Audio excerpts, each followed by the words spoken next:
Hey everyone, and welcome back to Bridging the Gap. Make sure to leave a like on this video down below and subscribe. My name is Alvin. I lean right on most issues, and I'll be representing the Republican side. My name is Luke. I lean left on most issues, and I'll be representing the Democratic side. Hey guys, so in this video, Alvin and I will be giving you our bipartisan takes on the best case scenario for the Democratic Party going into the 2026 governor elections. Yeah, so we did this video for the Senate elections. Now we're going to be talking about the governor elections. I think there's going to be bigger swings here, considering that statewide elections are more vulnerable to volatility. Statewide issues can take prevalence over national issues. But let's get into some of the more safe races or borderline races that we can sort of just mark off straight away. And yeah, let's start with a lot of these borderline Republican states. Yeah, I mean, I think, well, first, just a little tweak right at the start. I think Vermont definitely we should plop in safe R because it seems like, I mean, I think it's pretty likely Phil Scott runs again. Very more one of the rare liberal Republicans who could win in New England. I definitely think, yeah, if he, I think even in a best case for Dems here actually is just Phil Scott doesn't run, but. We're gonna, for the sake of this video, we're gonna assume he's going to run because it's very likely he does. So we'll have that solid R. Beyond that, there's a couple like borderline cases. I think Nebraska and Kansas are two of those. Um, Nebraska, there's a pretty like moderately popular Republican governor in Jim Pillen, um, who I believe is running for re-election or publicly expressed interest in doing so. The only thing Democrats really have going for them is if Dan Osborne, the independent, runs for governor of Nebraska. If he does, I could see him getting that much closer than any, traditional Democrat would, running as a more conservative ish independent, or just, maybe not even conservative, but more moderate, I should say, independent. Evan in Kansas, you have an incumbent Democrat, Laura Kelly, retiring. Um, I do think it could be close-ish if her lieutenant governor runs. The Republicans have pretty strong candidates here, though.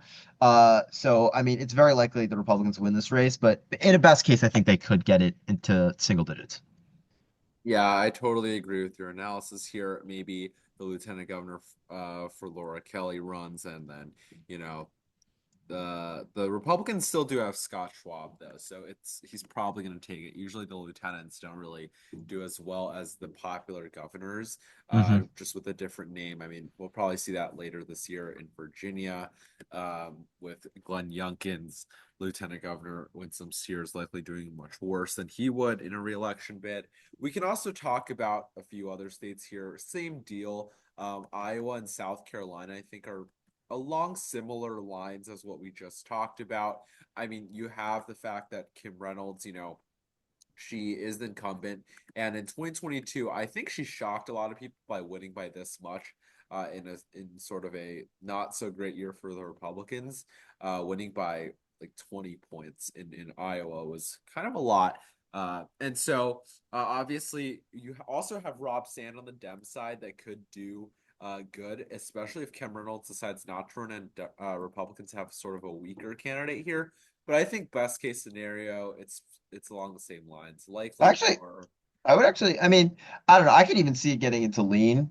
Best case here. Why? Because I do think Kim Reynolds is not really incredibly, no, I'm serious. Like I don't even think Really. I don't think Kim Reynolds is particularly in favor with Trump right now because she was one of the few Republicans to come out early against him in the primary in favor of Ron DeSantis. So there's a decent possibility that she gets a decent primary challenger or she just doesn't even run. But even beyond that, even with her running, I would contend that Rob Sand, the Democrat, is he's currently the only Democrat capable of winning statewide. He won by like a point, I believe, in 2022, the same year Reynolds won by like 20. So he is capable of competing in Iowa, and I definitely think it'll be competitive. And well, in a best case, I definitely think it's going to be really, really competitive for Democrats, of course. But yeah, I would actually argue, yeah, for best case, for the sake of a best case video, I would say lean. I think tra you could even like I mean, there's a risk of this even being close in a generic year, I would say. So I would say for that one in particular, I would say lean. Um, for the South Carolina one, I do Okay. agree with you. That one, it's a little further out because it's a state with similar partisanship, but Democrats don't have like a really good candidate that they're running who's capable of winning I statewide. mean, And I think those are the contrasting Rob points. Sand winning by 1 point as an incumbent, meaning he would have lost if he wasn't an incumbent here, especially in the fact that these really minor statewide officials generally win by incumbency, and he still only won by 1 point. I definitely disagree here. It is the Dem video, so I guess we'll move this into a lean because you can break the ties. But yeah, I really don't see this happening. I feel like I don't know because I was just too far to the right now to move this to within 5 points. You'd have to move No, it I believe. 8 points I in believe 2024. I think you might be smoking a little too much from that Blue seltzer. Wave plus Rob Uh, Sand, I am very confident. I actually wouldn't even be surprised. I wouldn't be surprised. We can look up back on this in like 2 years or so. I am pretty oh confident I'll be boy. correct, but we'll see. We'll see. Seltzer Um, pull, but all right. Yeah, we can keep it pushing though. let's keep Like moving. Pennsylvania and Alaska, I think are an excellent chopping block. I mean, yeah, I think next states, I mean, let's do the more solidish Dem states. Yeah. I think Yeah. Minnesota and well, yeah, Okay. Minnesota first because I think Minnesota's Okay. closer. Well, to being like safer blue here. Yeah, like I think if Tim Walz just runs again, bluish year, I think that's just it's pretty locked down for Dems. Like pretty popular with the party. Back in 2018, like I mean, he won by a decent margin in 2022. In 2018, in his first run, he won by double digits and that was a bluish year. So I reckon in a best case for Dems, he also gets back to those double digit margins. So that and then Pennsylvania, I'd argue something similar. Josh Shapiro just like continues to be pretty popular in the state of Pennsylvania. That on top of the fact that Republicans are considering running Mastriano, the guy who got destroyed to him again. Um, yeah, I do think best case for Dems definitely has PA in a solid double digit win for the Democrats. Yeah. Yeah, I could see that happening, although don't get too caught up in these Pennsylvania electoral juggernauts, seeing as what happened to Bob Casey last fall. Regardless, we should move on to Alaska, I think, here. Because that would probably be what I would say is the least closest. Um, and yeah, Alaska, like Democrats also really have uh sort of one hope here in Mary Peltola, which would be huge if she decides to run for the governor's seat. Although there's a lot of things that she could run for here. Um, so looking at this race, because the incumbent governor Mike Dunleavy is term limited, things could get interesting here with Nancy Dahlstrom, the lieutenant governor. Everyone's there's sort of rumors that she's going to take the seat Hmm. here or at least run for it. And look, this is a very definitely big internal poll, but Peltola would stand a much better chance against someone that is not an incumbent like Nancy Dahlstrom, although Peltola did lose as an incumbent just last cycle for that House seat. And so it could get worse for her as well. Best case for Dems, I would be comfortable putting this into maybe lean Republican right now. Like very best case, especially if we put Iowa there. What do you think? I mean, I genuinely, I, I wouldn't agree with that either. I think lean Republic. I would actually think Mary Peltola is probably I think she'd be the favorite in a Peltola versus Dahlstrom Wow. race. Like I outright, like outperforming Harris by 10 points. She's like one of the most popular. Like I mean, outside Begich, the person who beat her, she's still like favorably viewed in Alaska. So I do think I absolutely do believe this is a winnable race with Peltola running. I mean, there's speculation she could run for her House seat again and stuff, but like it seems like based on where she's leaning, it seems like the governor's race. And I definitely think in a statewide race, like not really tied to federal politics, like yes, I absolutely do believe Mary Peltola can come back and win. I would argue, like I was thinking this would be close. I would say like one of our closer races. I would say probably lean D. Yeah, I could definitely see her winning this, especially with ranked choice voting. In a bluish year, in a state she only lost by like two by in like a reddish year. Like, yeah, she can definitely win this. This would be insane. I guess we can put it down for now under tilt to like balance it out. Yeah, you can break the tie there, but I do not see this happening. I know this is a best case video, but this seems a really far lean Democrat best case. I don't know Mm-mm. if that's ever gonna happen. I really don't see it happening, but I guess that's why it's a best case video.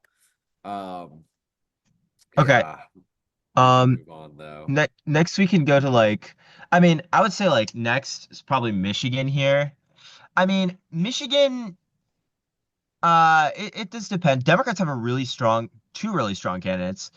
Jocelyn Benson, Secretary of State. I think she won by like an insane amount in 22, like 14 points, for a swing state. And then Garland Gilchrist, the lieutenant governor, also a really solid candidate.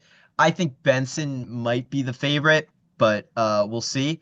In terms of the Democrats, Republicans, I mean, it does depend who they run. I think I say worst case for them, they run Tudor Dixon again, and she just gets blown out of the water, like she did with Whitmer in 22. They don't seem to have too much. Like, I mean, I don't know if like John James will jump in and stuff. Like, I guess they have some candidates they could pick through. But of the people who express interest, there's no one like really incredibly strong. Um, so yeah, I mean, there is the factor of the mayor of Detroit running as an independent, Mike Duggan. I'm not terribly certain on how far his candidacy will go.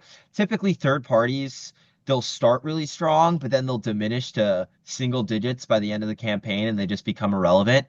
Uh, so yeah, it is hard to say. I there like I mean obviously I think again there's a very large range of possibilities. Um, I don't know. I'm kind of between solid and likely here. What do you think in terms of I best think we case? put this in solid. I mean, honestly, like this is going to be something that I'm more optimistic for Democrats on. Looking at their 2022 performance, the Michigan Democratic Party is obviously very strong. I think the Republicans are focusing more on the Senate race, honestly. I think sort of like the John James, the all these like Mike Rogers, all these stronger Republican names are getting floated more often for the Senate race. I think they're gonna want to put more resources in the Senate race. It's gonna be more winnable for them, definitely. So this one, I think solid is not out of the question. We saw it go solid in 2022, and it could do so again, especially with Trump losing popularity slowly. We could see a bigger backlash than 2022, where the backlash was against Biden. So Hmm. yeah, I think this one I would go safety. Hmm. Um, yeah, so we just put it there. Potentially now we can just move on to like Wisconsin or Yeah, something. Just Wisconsin. go to its neighbor. I mean, Wisconsin, I mean, it does heavily depend on if Tony Evers runs for reelection. I believe he can. But I'm not sure he will. He just seemed like he is on the older side of governors. I think he's definitely like in his 70s. So I don't like it's not like 73, yeah. yeah, it's not completely certain if he'll run again. If he chooses to, that is I mean that's probably the best case for Dems right there. I don't really think any Republican in the state would be capable of beating him if he decides to run for re-election. Yeah, I wouldn't go as far to say it's like a safe race, but I could see it like I could see him winning by like 5 points. Yeah, like I think in a blue year, with him as an incumbent running for re-election, yeah, I think it'd be likely blue. I could honestly see this one actually going into safe. I guess we'll put in likely because it is still a Hmm. dumb video. But no, I mean he won by a very healthy margin 2022.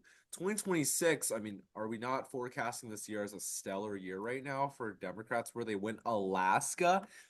Yeah, this would be a safe race for me if Democrats picked off Alaska and stuff like No, that and I made Iowa within five in the same region. I don't know. You're talking I about the think Great Plains shifts in no, 2024, no, where but Wisconsin was the closest state as well. I'm looking at Alaska and Iowa from a view of just like mainly like candidate quality.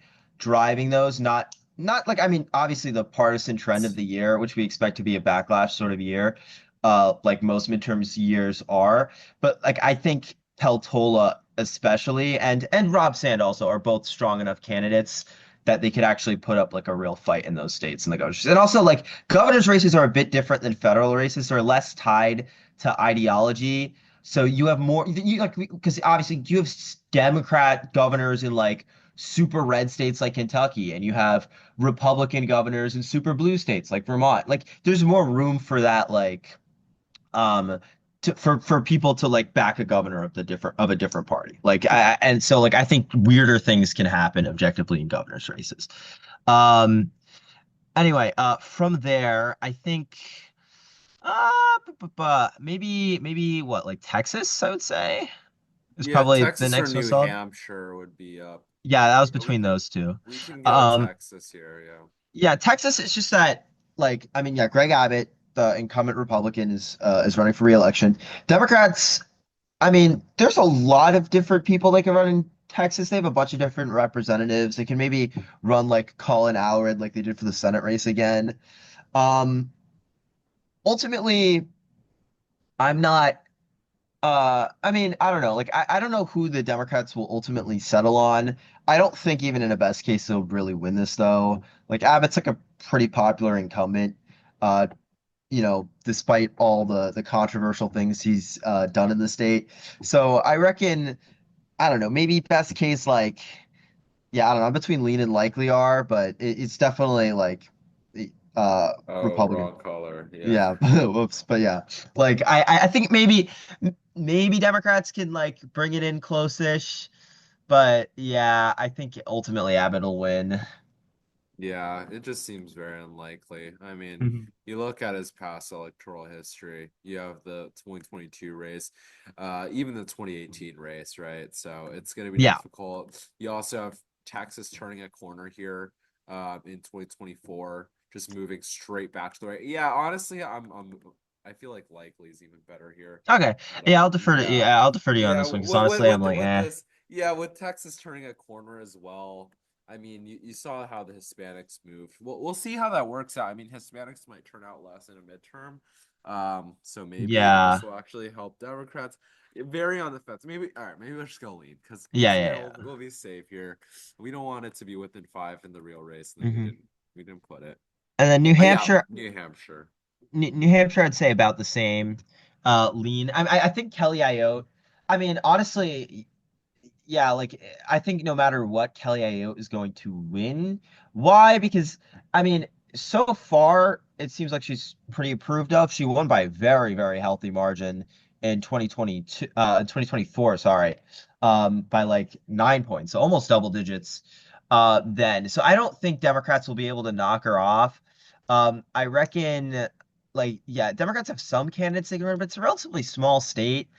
I don't, yeah, I'm not sure they'll get too, like, I can't really think off the top of my head any crazy good candidates. Maybe like one of the representatives, but one of the representatives like just got in office in 2024, so that's unlikely. And the other one is eyeing a run for Senate. So yeah, I think she's probably just fine. But maybe like, yeah, there's an off chance like the year is red enough to push it into lean, but lean R. But yeah, I think no matter what, Kelly Ayotte wins. Yeah, and she wasn't even an incumbent running in Yes. 2024. And we saw how this broke down on that night. Honestly, way beyond our expectations. She surprised a lot of political pundits on how well she did. Yeah, once she's an incumbent as well, and the history of New Hampshire electing Republican governors, I think she'll be okay. Yeah, now we can Hmm. move into the sort of more traditional swing states, and we could get Ohio out of the way, I guess, and then talk about the Yes. rest.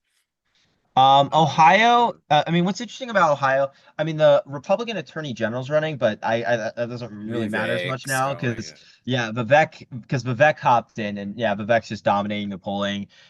Trump endorsement, Elon endorsement, he's got all that behind him, so he's definitely going, going to be running. I don't think he's like, I mean, he's a pretty skilled speaker, but I don't know if he really fits. Like, he's running with like this kind of neo-Republican brand. Um, like this kind of like techie Republican. We need to like change American culture.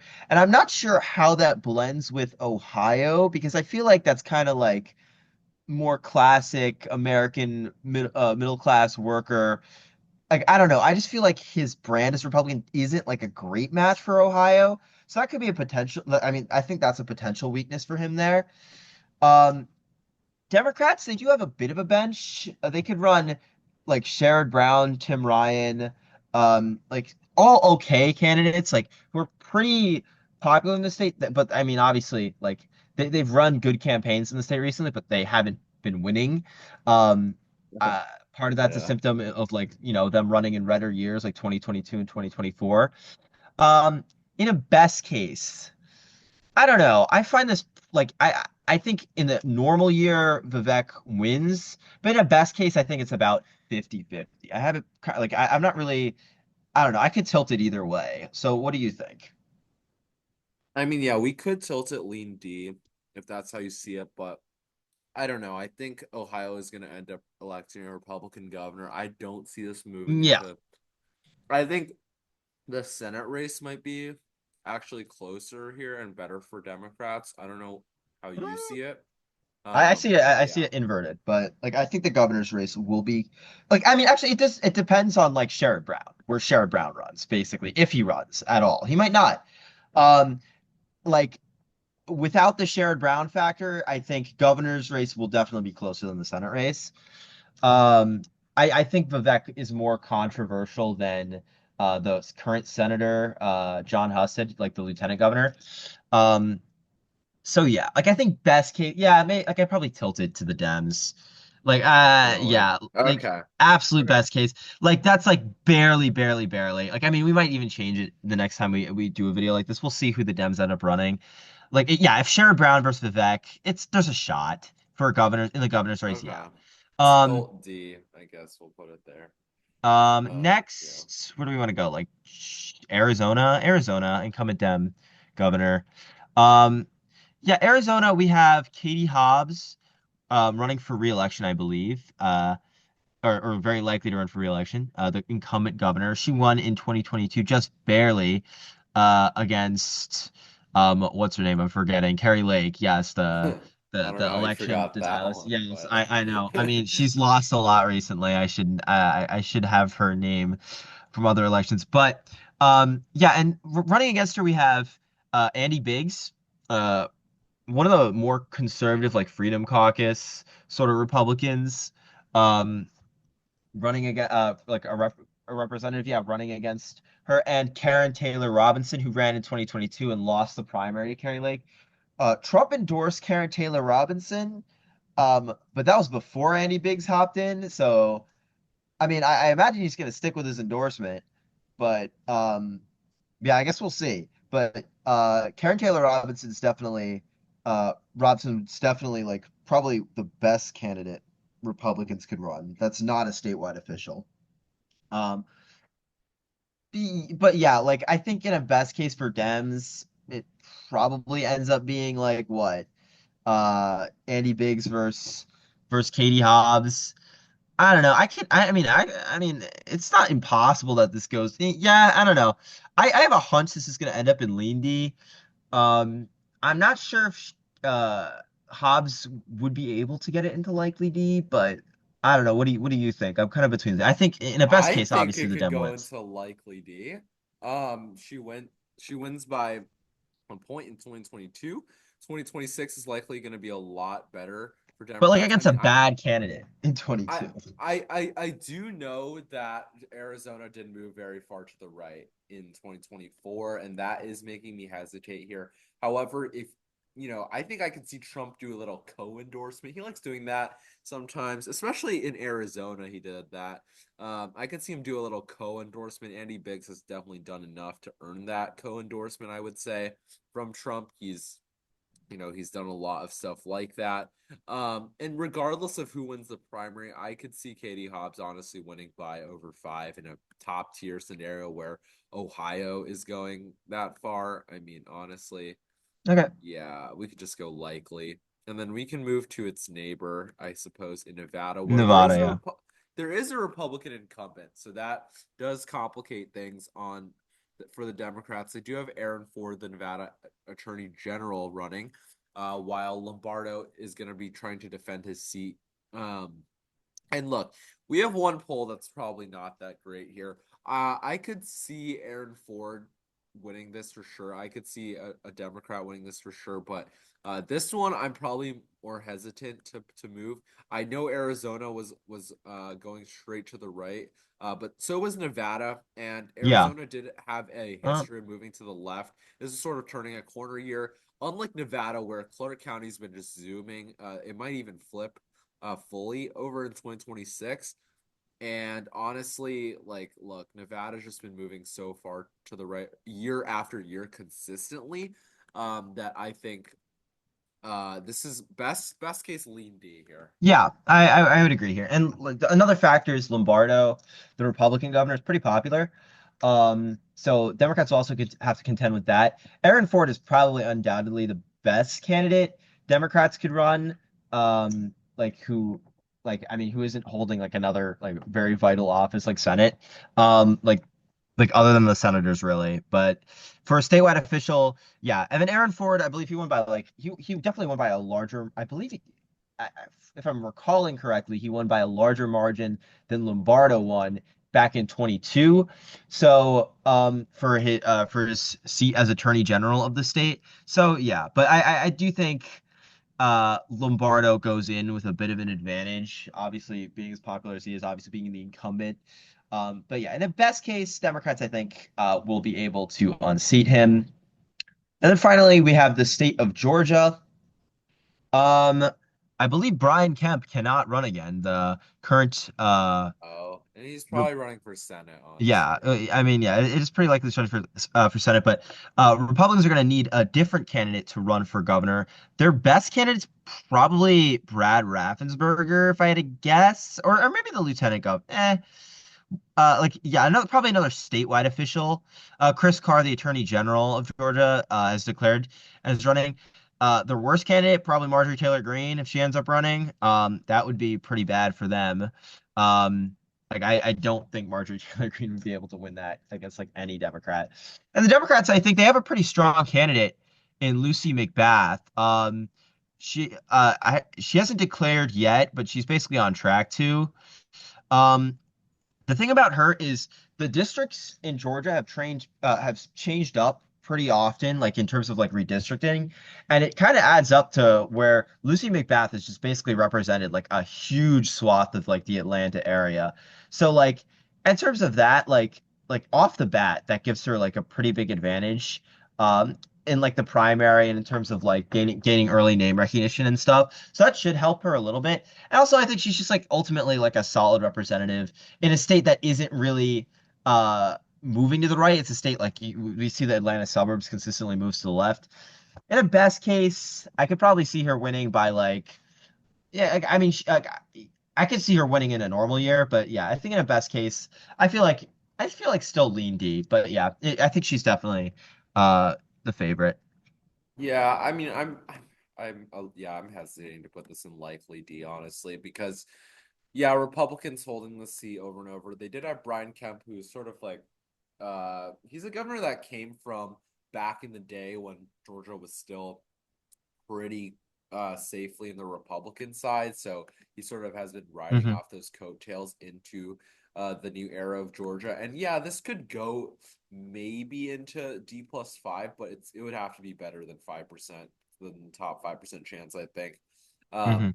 But look, potentially it could because a lot of the gains that Trump had here to win the state were in the rural areas, which turnout could definitely decrease in the rural areas in 2026. And Atlanta could keep on moving, although eventually it's got to be maxed out. So I don't know really when this is going to stop shifting. I mean, it's got to stop shifting eventually, but there might be still a few good points of movement for Democrats to keep gaining here. So Yeah.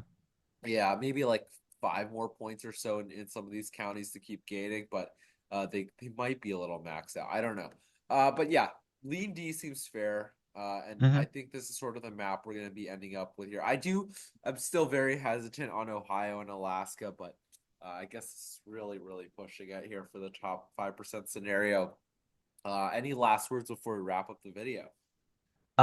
Yeah, I mean, this is obviously like a really blue Dem year. Like, I don't know. I think this is about uh this is probably a little ends up like at like just looking at the map, like if I saw this map I'd say probably this is a map that's probably a little better than 2018.